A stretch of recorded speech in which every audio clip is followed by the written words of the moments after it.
할렐루야. 우리 교회 찬양단하고 우리 성가대는 매주 제가 아주 큰 은혜를 받습니다. 우리 찬양단도 그렇고 또 성가대도 그렇고 우리 다시 한번 뜨거운 박수 부탁드립니다. 할렐루야. 우리 날씨가 좀 더운데 이열치열이라 하나님의 더 크신 뜨거운 은혜가 여러분들에게 임하시길 주님의 이름으로 축원합니다. 제가 지난 수요일에도 말씀을 드렸는데 최근 이 라브레아길을 하루에도 한 서너 번을 왔다 갔다 합니다. 웨이셔길에서부터 선셋, 교회가 있는 선셋까지 이제 새벽 기도 때, 또 아침 출근 때, 저녁 예배 때 그 길을 계속해서 왔다 갔다 하는데, 이 라브레아길을 다녀보신 분들은 알겠지만 그곳에는 이제 유대인 학교들이 많이 있습니다. 특별히 멜로즈 부근에 유대인 학교는 그 정규 학교들인데, 그 정규 학교 프라이빗 스쿨에서 이제 정규 과목을 배우고, 그렇지만 더 신경 쓰고 더 집중적으로 가리키는 것은 성경입니다. 성경. 그 사람들의 성경인, 우리는 구약이고 그 사람들의 성경이 이제 토라를 더 가리키는데, 그래서 이 학교 이름을 지나가다 보면 이제 토라 아카데미라고 이렇게 써 있는 것을 보게 됩니다. 말씀을, 아마 세계에서 하나님의 말씀을 가장 열심히 가리키고 있는 민족 하면 아마 자타가 인정하는 유대 민족일 것입니다. 그들은 이 부모들이 자녀들에게 해야 될 가장 첫째 되는 의무, 그것을 말씀을 가리키는 것, 그것이 부모들이 자녀들에게 해야 될 첫 번째 의무로 그렇게 믿고 그렇게 또 생활하며 수천 년 동안 그렇게 살고 있습니다. 그래서 어렸을 때부터 가정과 학교 또 회당에서 성경을 배우고 평생을 성경을 배우며 살아가기 때문에 그 성경에서 주는 지혜가 특별한 민족이기도 합니다. 노벨상 수상자들의 25%가 유대인인 것과 같이 세계에서 가장 탁월한 민족이 하나님이 주시는 지혜, 성경에서부터 오는 그런 지혜로 그런 민족이 이루어졌다. 우리도 새술은 새 부대 담으라는 예수님의 말씀과 같이 새롭게 부어주실 하나님의 놀라운 은혜를 담기 위해 새로운 가족 부대를 준비하고 있습니다.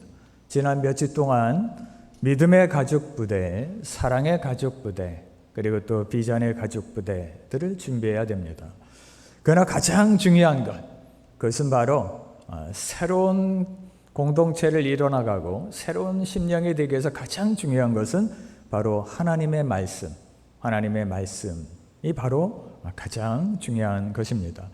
하나님의 말씀만이 진정으로 우리의 심령을 변화시키고 우리의 가정과 일터 그리고 교회를 새롭게 변화시키기 때문입니다. 그 성경은 우리에게 증언하기를 하나님의 말씀은 살았고 운동력이 있어 좌우의 날선 그 어떤 검보다도 예리해서 영과 혼과 관절과 골수를 찔러 쪼개기까지 하고 마음과 생각을 다 판단하시나니, 하나님의 말씀은 살았고 운동력 있는 진정한 변화의 힘, 그것이 바로 하나님의 말씀임을 우리에게 증언합니다. 하나님의 말씀, 그 성경은 다른 책들과 다르다. 우리 심령을 변화시키고 환경을 변화시키고 질병을 떠나가게 하고 문제를 해결하게 하는 하나님의 말씀. 오늘 본문인 느헤미야서 8장에서도 새로운 공동체를 만들어가기 위해서 이스라엘 백성들이 가장 먼저 선택한 것도 바로 하나님의 말씀이었습니다. 포로 생활에서 돌아와 성전과 성벽을 재건하였지만 여전히 그들의 마음속에는 그 포로 생활에서 가졌던 그런 회의, 의심이 여전히 마음속에 자리 잡고 있었습니다. 하나님이 살아계시고 하나님이 전능하신 하나님이라면 왜 우리가 바벨론에 의해서 나라가 멸망을 당하고 왜 하나님의 성전이 파괴가 되었을까?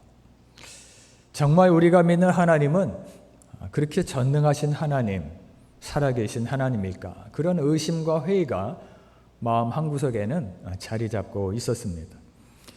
이런 의심을 갖고 있던 백성들을 변화시키고 새로운 공동체를 만들어가기 위해 당시 영적인 지도자였던 에스라는 하나님의 말씀을 가져오도록 합니다. 그리고 백성들을 모아서 예루살렘 성 동남쪽에 있는 수문앞 광장, 워러게이트 스퀘어라고 하는 수문앞 광장에 공공장소의 백성들을 다 모이게 해서 하나님의 말씀을 읽어줍니다. 그 말씀을 읽어주는 오늘 본문의 내용은 말씀을 읽거나 또 말씀을 들을 때 어떠한 태도로 말씀을 읽고 말씀을 들어야 하는지 우리에게 잘 알려주고 있습니다. 먼저 말씀을 대할 때 첫 번째 태도는 존경과 사랑으로 하나님의 말씀을 듣고 읽어야 한다. 오늘 본문 5절 말씀 같이 한번 읽습니다. 에스라가 시작. 에스라가 모든 백성 위에 서서 그들 목전에 책을 펴니 책을 펼 때 모든 백성이 일어서니라. 이 책을 펴고 읽기 위해서 하나님의 책을 펼 때 그 책 하나님의 말씀 앞에 모든 백성들이 일어서니라. 일어선다는 것은 저 책이 단순한 책이 아니라 하나님의 말씀, 하나님의 말씀이기 때문에 그 경외함, 존경의 의미로 백성들이 모두 일어나게 되었다. 마치 법정에 가면은 판사가 들어올 때 모두 일어나는 것처럼, 또한 국가를 부를 때 사람들이 모두 일어나는 것처럼 하나님의 말씀을 읽을 때 백성들이 그 존경의 의미로 모두 일어나게 되었다. 우리도 역시 마찬가지로 하나님의 말씀, 성경을 접할 때마다 이런 마음, 리스펙트하는, 경외하는, 존경하는 마음으로 하나님의 말씀을 대해야 한다. 또한 그렇지만 의무적으로 형식적이지 않고 사랑의 마음으로 하나님의 마음을 대해야 된다.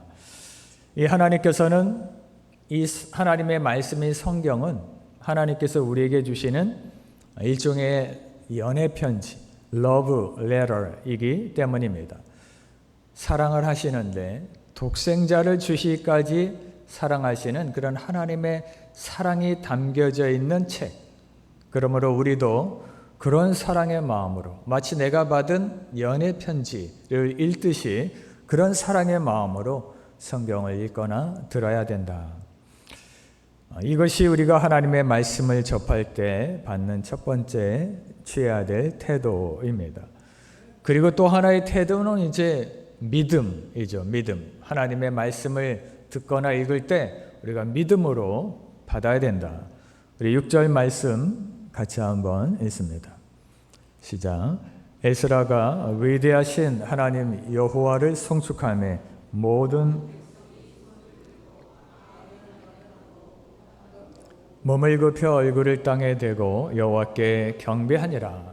이제 하나님의 말씀을 읽을 때 백성들이 어떻게 그 말씀을 받아들이는지 그 태도를 우리에게 말씀하며 아멘, 아멘 하고 그 말씀에 응답하고, 이 아멘이라는 단어는 아마 신약 성경에서 가장 많이 등장하는 히브리어가 바로 아멘입니다.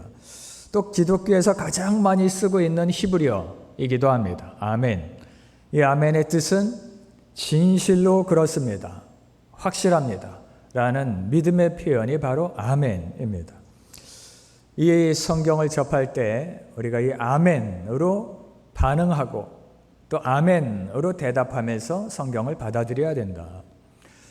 하나님께서 홍해를 가르시고 마른 땅으로 이스라엘 백성들을 건너게 하셨더라. 성경을 읽을 때 아이고 어떻게 홍해가 바다가 갈라질까? 라고 의심하며 성경을 읽는 게 아니라 아멘, 믿습니다 라는 믿음으로 받아들여야 된다. 백성들이 성을 돌고 크게 외치니 성이 무너졌더라 라는 말씀을 읽을 때 아니 돌로 만든 성이 소리를 지른다고 무너져? 라고 생각하며 성경을 읽는 게 아니라 아멘, 믿습니다. 소리를 지르니 하나님께서 여리고 성을 무너뜨리셨더라. 아멘. 우리가 성경을 읽을 때 그렇게 믿음으로 읽어야 됨을 우리에게 말씀하고 있습니다. 또한 말씀을 들을 때 손을 높이 듭니다. 아멘 아멘 하며 백성들이 손을 높이 들었더라. 나의 상식, 나의 이성, 나의 생각은 다 내려놓고 믿음으로 하나님의 말씀을 받습니다. 마치 항복하듯이 손을 높이 들고 내 생각, 내 경험, 내 이성, 내 상식은 다 내려놓고 하나님께 온전히 믿음으로 말씀을 받습니다. 백성들이 손을 높이 들고 하나님의 말씀을 받았더라. 뿐만 아니라 몸을 굽혀 얼굴을 땅에 대고 하나님을 경배하더라. 이 말씀이 살아계신 하나님의 말씀, 그냥 책으로 들려지는 말씀이 아니라 살아계신 하나님의 말씀이기 때문에 몸을 굽혀서 얼굴을 땅에 대고 하나님께 경배하며 아멘, 믿음으로 받아들였더라. 이제 그런 신앙의 결단으로 말씀을 받아들이는 이스라엘 백성들의 모습을 보게 됩니다. 이 리더십 이론에 이런 말이 있습니다. 태도가 위치를, 높이를 결정한다. Attitude determines altitude. 이 높이, 고도를 결정하는 것은 그 사람의 attitude, 삶에 대한 attitude, 회사에서의 어떤 attitude가 그 사람이 대리가 될지, 과장이 될지, 부장이 될지 그 고도를 결정한다. 마찬가지로 우리가 하나님의 말씀을 읽는 태도, 그 태도가 우리의 믿음과 우리의 신앙을 결정합니다. 몇 시간을 읽어도 은혜 받지 못하는 경우가 있고 짧은 시간을 읽어도 폭포수와 같은 은혜를 체험하는 경우가 있습니다. 그 차이는 바로 우리의 태도에 달려 있습니다. 늘 말씀에 대한 존경과 사랑 그리고 믿음으로 아멘 하면서 하나님의 말씀을 읽으시고 들으시고 그 말씀을 가까이 하는 저 여러분들의 복된 삶이 되시길 주님의 이름으로 축원합니다. 그런 의미로 우리가 아멘 한번 연습해 보겠는데요. 아멘 안 하신 분들이 한 3분 계셔서 자, 이제 우리가 하나님의 말씀을 읽고 들을 때 리스펙트, 존경하는 마음, 마치 연애 편지를 읽듯이 사랑하는 마음, 그리고 믿습니다. 믿음의 마음, 아멘으로 받아들이시길 주님의 이름으로 축원합니다. 할렐루야. 아이고 할렐루야. 우리 교회가 곧 배가가 될 줄 믿습니다. 할렐루야. 감사합니다. 할렐루야.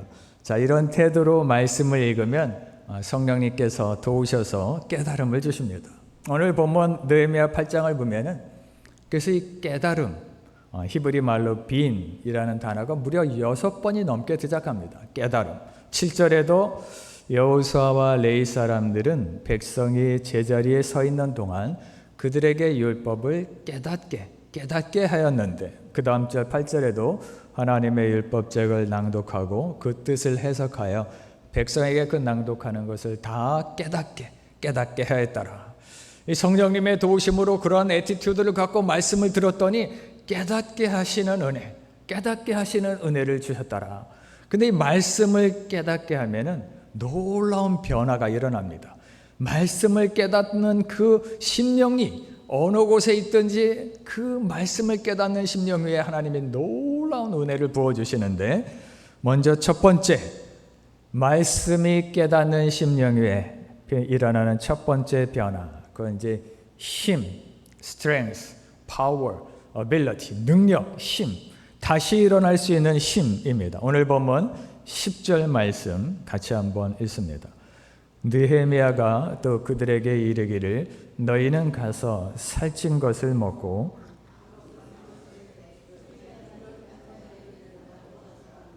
이날은 우리 주의 성일이니 근심하지 말라. 여호와로 인하여 기뻐하는 것이 너희의 힘이니라. 할렐루야. 너희의 힘이니라. 말씀을 듣고 깨닫는 사람들에게 주시는 힘, 능력, 권능임을 말씀하고 있습니다. 이 느헤미야는 에스라와 함께 동시대를 살았던 사람입니다. 이 느헤미야, 총독 느헤미야와 학사 에스라가 합쳐서 손을 합쳐서 하나님의 말씀을 읽고 깨닫게 해주는데 그 깨달음으로 인해서 여호와로 인해 기뻐함이 넘쳐나게 됩니다. 말씀 안에 담겨진 나를 향하신 하나님의 놀라운 사랑, 그 사랑을 느끼기 때문에 말씀을 읽고 깨달음으로 인해서 기쁨이 넘쳐나게 되고, 그리고 나서는 힘, 그것이 곧 힘이 되었더라. 살아갈 힘이 되었다. 다시 일어날 힘. 성전을 재건하고 성벽을 재건하고 커뮤니티를 재건하고 또 믿음을 재건할 힘이 되었더라. 말씀의 가장 큰 능력 중에 하나, 우리에게 힘을 준다. 이 오래전에 웨스트피코에는 다녀오신 분들도 있겠지만 뮤지엄 오브 톨러런스, 유대인들의 홀로코스트를 그대로 재현해 놓은 박물관이 있습니다. 그 박물관에 갔을 때 제가 이제 느낀 거는 아우슈비츠에 있는 그 아우슈비츠 막사를 재현해 놓고 그 아우슈비츠 수용소에 있던 그 가스 챔버, 독가스실을 그대로 재현해 놓았습니다. 크기는 작게. 그래서 그 독가스실 체험실을 제가 들어갔는데 이제 들어가니까 문이 쾅 하고 닫힙니다. 음산하고 깜깜하고 정막이 흐릅니다. 곧 위에서 막 가스가 팍 나올 것 같은 그런 상황 속에서 조용하게 스피커를 통해서 소리가 들립니다. 제가 그 소리를 듣고 받은 충격은 지금도 잊혀지지가 않습니다. 그 스피커를 통해서 나온 소리는 신명기 6장에 있는 말씀. Hear, O Israel, the Lord is one. Love the Lord your God with all your heart, with all your soul, and with all your strength. 하나님은 오직 한 분 하나님이시니 너는 마음을 다하고 뜻을 다하고 힘을 다하여 너의 하나님을 사랑하라. 독가스실에서 제가 그 말씀을 듣는 순간 너무 큰 충격을 받았습니다. 이 지옥 같은 아우슈비츠 수용소에서 이들이 버틸 수 있는, 이들이 견딜 수 있는 힘이 과연 무엇이었을까? 하나님의 말씀, 아무것도 가져가지 못합니다. 아무것도 가져가지 못하고 그 낡아 빠진 옷 한 벌 입고 그곳에서, 지옥 같은 그곳에서 견딜 수 있었던 그 이유는, 단 하나의 이유는 하나님의 말씀을 암송하고 또 암송하고 또 암송하고 그 지옥을 견뎌낼 수 있었고, 독가스실의 그 두려움과 공포까지도, 그 마지막 순간까지도 하나님의 말씀, 그 말씀으로 이겨냈던 것을 제가 체험하게 됩니다. 하나님의 말씀은 그런 힘과 능력, 모든 고난을 이겨낼 수 있는 힘과 능력을 주시고, 하나님의 말씀은 다시 새롭게 만들고 다시 시작할 힘과 능력을 주고 계십니다. 우리 믿음의 공동체를 다시 세워나가는 이때 하나님의 능력이 우리 모두에게 임하시길, 그 말씀의 능력이 우리 모두에게 임하시길 주님의 이름으로 축원합니다. 또 이 말씀을 깨닫게 되면 일어나는 두 번째 변화, 힘과 능력을 얻게 되고, 또 하나의 변화는 근심이 사라진다. 염려가 사라진다. 걱정이 사라진다. 이 놀라운 변화입니다. 오늘 본문 11절 말씀 같이 한번 읽습니다. 시작. 레위 사람들도 모든 백성을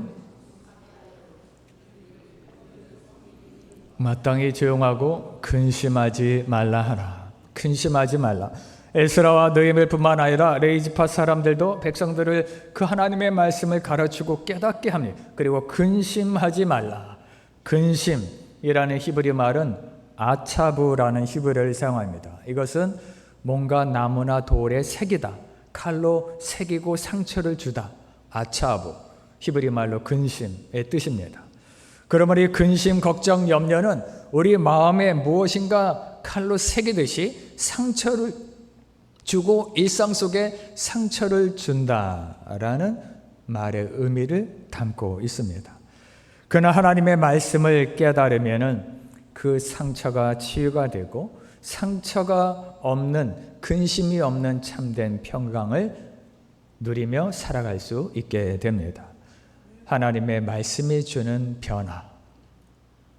감리교 선교사로 인도에서 사역을 하신 스탠리 존스, 인도를 걷고 있는 예수님이라는 별명이 붙었던 선교사님 스탠리 존스라는 분이 있습니다. 어느 날 인도 청년이 그분에게 찾아와서 이렇게 물어보죠. 선생님은 왜 이렇게 성경을 붙들고 살아가십니까? 또 우리에게 왜 이렇게 성경을 붙들라고 이야기하십니까? 성경이 돈을 주나요? 그렇게 살아가면 돈이 생겨나요? 직장이 생겨나요? 그때 선교사님이 그 인도 청년에게 이렇게 이야기를 하셨다고 합니다.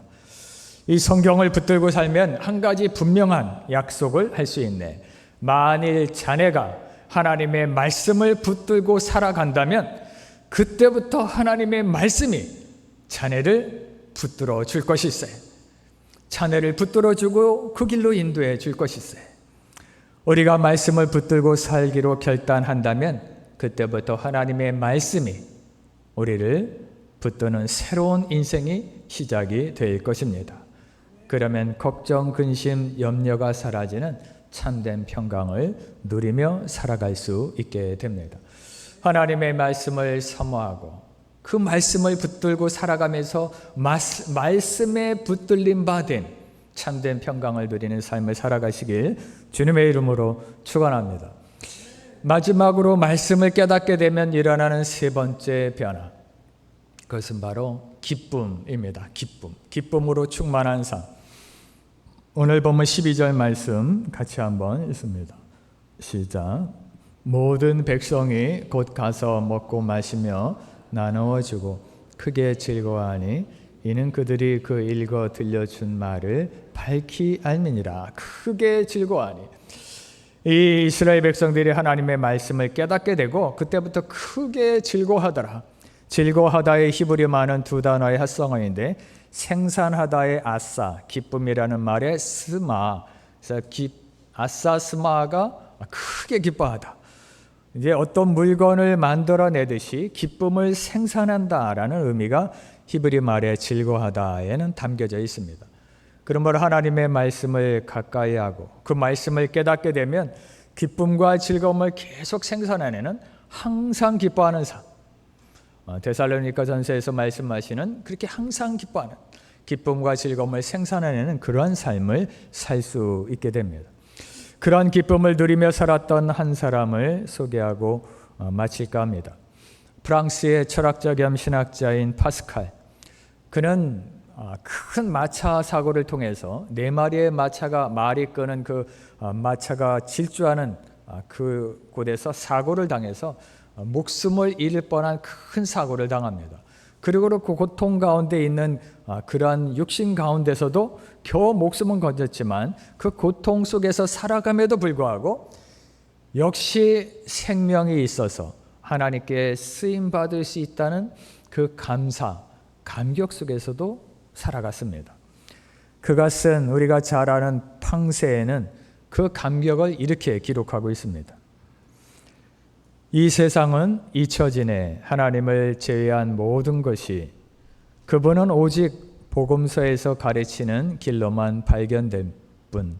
인간 영혼의 위대하며 오 의로우신 아버지, 세상은 당신을 알지 못했어도 나는 당신을 알았나이다. 기쁨, 기쁨, 또 기쁨, 그 기쁨의 눈물. 기쁨과 감사와 감격으로 가득한, 환희로 가득한 파스칼의 고백입니다. 육신은 고통 중에 있어도 그의 영은 하나님 때문에 감격과 기쁨과 환희로 가득한 파스칼의 고백. 나를 향하신 하나님의 사랑, 그 사랑은 측량할 길이 없습니다.